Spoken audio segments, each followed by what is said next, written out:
It has come to my attention that certain people are misinformed about the situation involving Boğaziçi University. Let's stop pretending that this is about freedom of expression and the right to peaceful protests. The president appointed a rector as part of his constitutional mandate.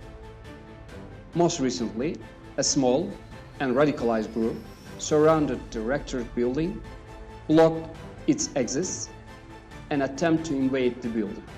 The police were consequently asked to step in, and several people were detained for breaking the law.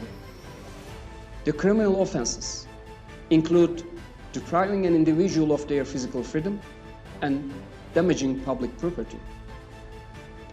There is no country on the planet where armed thugs get to threaten public officials and attempt to detain them because they don't approve of a lawful appointment. Unfortunately, radicalization has been a persistent problem on college campuses in Turkey.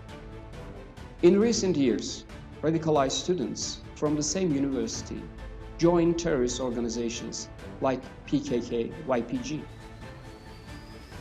We must shed light on the darkness that turns some of our nation's brightest students into terrorists.